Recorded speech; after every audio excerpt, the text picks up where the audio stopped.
Oh, hi, this is Mubarak Ali Khan. I hope you're enjoying good health. Respected listeners, we are back with our part 2 of the fluency stage of English, you see. And today we're going to talk about, 7 bad habits that you need to avoid in order to become, slash them down, right? Deadly sins. Exactly. You have to avoid, you see. It is basically a sequel of the previous video we have made already. In that we have mentioned 7 good habits of best communicators. This time we are mentioning 7 bad habits which make a good communicator the worst. How's it? Yeah, or if you're not a good communicator in the first place. And as well, that what makes you bad communicator, the 7 things. Last time I started speaking with the first rule, so I had to speak 4. He spoke 3. And this time I'm putting it on you, and let me see how do you speak 4. Fine, I'll do it. All right, so let's begin with the first one. Please. Okay, the first one is basically your tonality. You need to match the tone. What is that? You need to match the tone with this. Tonality. Exactly. Wow, that's a new word for me. All right, fair enough. So basically, you need to match the tone and the frequency of the speaker, the other speaker that you're involved with, in the communication scenario. All right, the interlocutors need to be able to communicate at the same frequency. For instance, if there is someone who's talking mellow. They used to teach this sort of stuff in the marketing business. We have been doing it before. Exactly, So salesmen or people who do a lot of marketing, they usually kind of play with this sort of strategy. If the person that you're communicating to, if they're mellow enough, then it's always suggested or advised to get to their level. Be mellow. All right. If they are a bit too serious or a little too harsh, go to their level, because they are not looking for someone who's timid maybe, and they would only listen to someone who's a bit on their level. So tonality, it needs to match. So here actually I was listening to you and I found 2 good words. Right. And for those I think who are not very much familiar with these 2 words, I want some explanation of that too. A disclaimer sort of thing perhaps. Sure. First of all, we learned the word tonality. That means that matching the tone of the speaker as well as the receiver. As well as sir said, interlocutor. Interlocutor means, for example, if both of us start speaking with each other, so we will become interlocutors, okay? Meanwhile, I was thinking about my second point.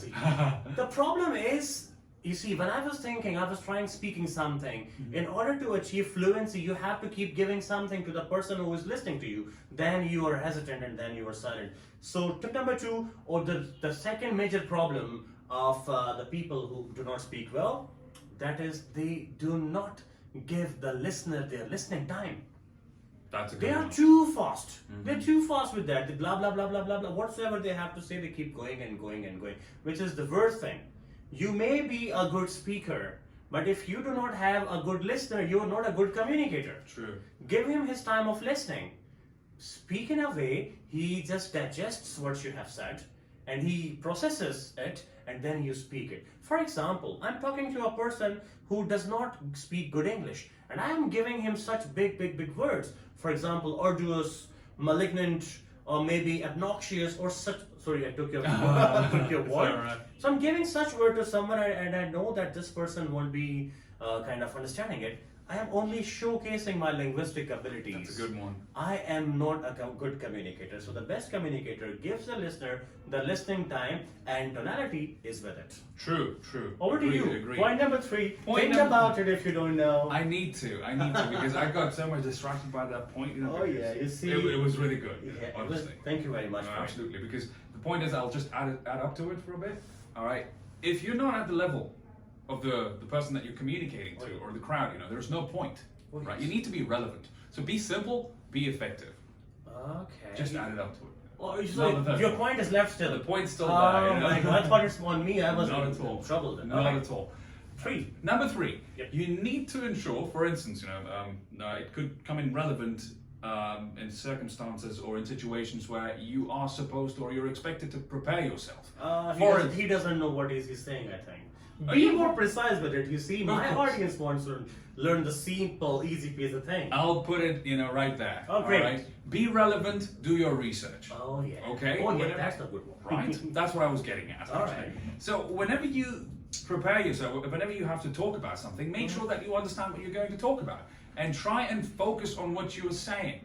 One of the reasons why people are unable to communicate is they start focusing on many other things, that are quite distracting, to be honest. But then again, if you're a good speaker, you would probably avoid them and focus on what you have to do. Oh yeah. For instance, instead of stressing about how many people there are, all right, basically in the background, or maybe stressing about, certain situation where, you might think about what kind of impression you might going to leave on the listeners, all right? Okay. They are secondary. Focus on what you're talking about. Oh, great. All right, the subject matter. Oh yes, oh yeah. So it means, if I put it more precise, what you have talked already. So you want to say that that person stays concise to the matter? Yeah. And relevant to it? Relevant. And does not beat the bushes? Exactly. Oh. So for good communication. You have taken my point, by the way. Have I? Did you? I don't know. Yeah, you did. Did I? Anyhow, let's come back here. Point number 4 with me. Point number you 4. put me into boiling water. So did you. Coming back here, the best communicators. Let me remind myself as well. Think. The best communicators understand this thing. They do not say if you cannot impress them, confuse them. Oh yeah. The people who are not, oh, come on, it's Go my ahead, mind. go ahead. Sorry. So what happens exactly is the people who are not good communicators, they have made a fallacy in their mind somehow, that they say, okay, I know that I'm not a good communicator, good speaker, I cannot impress that person. Let me confuse that person. I found the papers, you see, once we teach, we get papers, and there are some people who don't know what to write. They write in the worst calligraphy they could, the worst handwriting, so that the person could not understand it, so may give some marks. It won't work at all. Nothing. It never works. Speak the thing which you know well. If you don't know well, learn to say no. Yeah. Other than just giving what the person doesn't want, you're trying to impress the person, eventually you confuse the person. Okay, for example, what happens when some of my students, they ask me some technical questions and I don't know the answers. I think when I say no to them, maybe they think, okay, the teacher himself doesn't know. It matters. It matters. It sometimes happens that you don't know something. It's not that you just keep giving blah blah blah blah blah some high vocabulary things and eventually happens nothing. Over here, I would like to give an anecdote over here. Please, fire away. I heard a word. The word is FLOWCINAUCINIPIFICATION. These are the spellings. You see, the word is flossy nosy nihili purification. Ooh, interesting. Oh, you see? Oh. It means, Uh-huh. okay, it means nothing. Action which is worthless. So the communicators, they do not try grasping such big words, giving it to the audience who does not support it, who does not recognize the word, and they just try skipping out of it to create an impression. They confuse. So my point was, the best communicators, they also understand that if you cannot impress them, do not confuse them. You understand me? Do you understand me? Yeah, Did I make sense? You made a lot of Oh, sense. thank God, I did something. Yeah, you kind of did. Over to you, ultimate number? pressure. Point number? Point number 5. Point number 5. 2 more with you, 1 All with right, me. fair enough. Okay. Knowing your audience. Oh yes. If you know your audience, you'd be able to maybe carve your way out of the situation. Oh, yes. All right. So whenever you're communicating to someone, one of the habits, that I won't call it a habit. One of the mistakes that people commit whenever they're communicating, they don't consider their audience. Oh, yes. You need to consider this, your audience. We talked about this particular point in the previous video as well, but as a sort of a strength. But in this case, we'll talk about it as a weakness. So the point is, if you don't understand your audience, all right, if you don't understand their, background or maybe the whole situation that you're involved in with them, you are definitely going to make some serious mistakes or commit certain serious errors when it comes to, either convincing them or listening to them, etc., etc. You see over here actually, what thing we call something in Punjabi. It may differently to some other culture. True. So yeah, that's what you were saying. So yeah, I just thought I'd just disturb you. Yeah. Fair enough. I related to it in a historical context. Malcolm X, one of the famous civil rights movement's leader, in the United States back in the day. He actually said, his reference was, towards, he was actually talking to the masses, all right, and he. In fact, he was talking to the leaders of his, civil rights movement, and then he gave this particular example. I read it somewhere. I can't actually recall it, but then again, the idea is that he suggested If you want to talk to people or the masses, talk to them about their day-to-day business, all right? Talk to them about, if you want to move them, of course, talk to them about how the fares are rising or how the fuel prices are hiking up, all right? Do not talk to them about, those fancy ideals that are laid there, by those big leaders here and there, because they won't get it, all right? They don't have that kind of sophistication to them. Oh, yeah. So you need to understand your audience, the kind of people you're talking to, and then decide upon what you're going to talk about. Oh yes, oh yes. And do not judge the things Yeah. that, for example, you start from the middle somewhere and you say, okay, you presuppose that this person knew it already. That was one of the points. One of the points you could go with. I just added into it. Alright, coming back to my points, I forgot that. Let me come back. You see, we are becoming spontaneous with you, okay? Mind you that we did not write anything over here. So we are just trying to demonstrate that how good speakers are actually into the things. And the other problem which the bad speakers have, they do not follow 7 C's of communication. It's a very big thing, okay? 7 C's of communication, these are the leading, the foundations of some good communication. So the bad speakers do not follow those C's. For example, it says that your talk should be complete, so that the listener shall have no W or H in the mind, know what, where, when, how, who, once he's listening to you or he's done listening to you. Concise, to the point. For example, someone says, what is your name? To me, and I say, my grandfather's name is Yusuf Khan, and my father's name is Muhammad Khalid Khan, and I am Muhammad Mubarak Ali Khan. Oh yeah, what's next?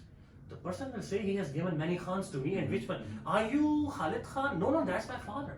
Are you Yusuf? No, that's my grandfather. Irrelevant, basically. Oh, you are some Khan, I forgot. So he forgot the real content. So conciseness. Courtesy. You understand the person, you have to be courteous with the person you're speaking to. Alright, it is very important. It is also very important. Concreteness. You must know the matter, okay? So what you have to talk about, the statistics of that perhaps, or maybe you kind of put some kind of relevant vocabulary, maybe high diction if you want, depending upon the ones that I said that, the intonation, what was that, the first one? Tonality. Tonality, so tonality. And then also you have to understand that the confidence is the utmost thing. If you are not speaking with the confidence, what is happening eventually? You are misleading the communication. Yeah. Yeah, Beating about the bush. Oh yeah, people will say he himself is not sure about what is he saying. Precisely. For example, when as a teacher I ask a student to someone and I know that person is giving right answer, but half-heartedly or maybe unwillingly or maybe unknowingly, I'll be asking him again and he will say, I think. When he say I think, I say no, you're not sure about it. So be sure about what you say. And mind you, if you fail to plan, you plan to fail. Ooh, that was a serious one. Okay. You know that, right? Cool. I'm nailing it, you see. Bringing it in. I'm doing it. Cool. Over to you, sir. Oh, the The last point, you see. You may take your time. No, it's all right. Have a glass of water if you want. No, I mean, it's fine. It's perfectly fine. And I'll just move on. All right. So the last point, it's basically related to, primarily related to public speaking. Oh, but then yes. again, it could also work for interpersonal Surely communication. the highest form of it. Precisely. Yeah. So it is basically one of the biggest mistakes or biggest errors, by public speakers, precisely, assumptions. Oh yeah. All right. When you assume that your audience might already be aware of a certain thing, all right, and then you How build did I upon it. forget it, sir? Okay. I don't know. You're well on it. Yeah, thank you very much. Yeah. Very kind, very Yeah. kind. Then again, assuming that your audience already is aware of something that you're talking about, or maybe something that could be related to it, is the biggest mistake ever. I mean, if you want to build upon your argument, at least give a slight bit of introduction. Sure. Right? Sure. Talk about it in a retrospective context. Yep. maybe, right? Retrospective content. Yeah, because that is extremely important for you to build upon your narrative. Oh yeah. And if you don't do that, you probably already have lost the argument. Oh yes. Oh yes. Because you're not sure what you are building your blocks up to. There is no base behind. Oh wow. Exactly. Oh wow. Oh wow. You won. Huh? Did I? I didn't realize it. But then again, See, these are the 7 things basically we have to take care of once we talk. There are numerous, but if you could manage these 7 things, and especially my points, then you can really do well. For example, when I say the 7 C's of communication, that's the most effective thing I have given you today. Search about it as well. Our upcoming video can be about 7 C's of communication someday if you are meeting you again. here we would like to make an announcement. Okay, those of you who are listening us, sir, shall I or will you? Please go ahead. Okay, so yeah, every Monday over here in Islamabad, we're starting new activities. For example, the IELTS, PTE, OET, Duolingo, such kind of things. SAT. SAT. Oh, yep. It is his major, by the way. Wonderful. And helping you to go abroad as well. That's our choice. Unpaid content, please. And then here, the second and fourth, or sometimes only the fourth week of the month, we have book review night over here. Lights gone, just camera, we and you, and our real audience. Yeah. You can be part of it. In the description, I'll be giving the things you want. For example, the address and the person to contact you.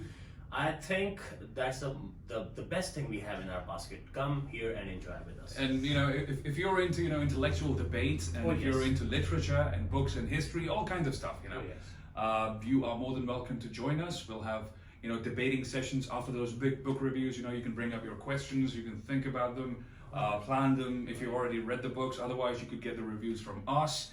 And we're expecting it to be it'll be our first one in the recent times. And we're expecting it to be a good thing, eventually. Surely, so a good event, basically. Yeah, it would be. So should I try my luck over here, whether they're coming or not? Well, to you, that's all for today. Yeah, Thank you very much. We're busy over here. Take care of yourselves, people. Nice talking. Bye-bye. Bye.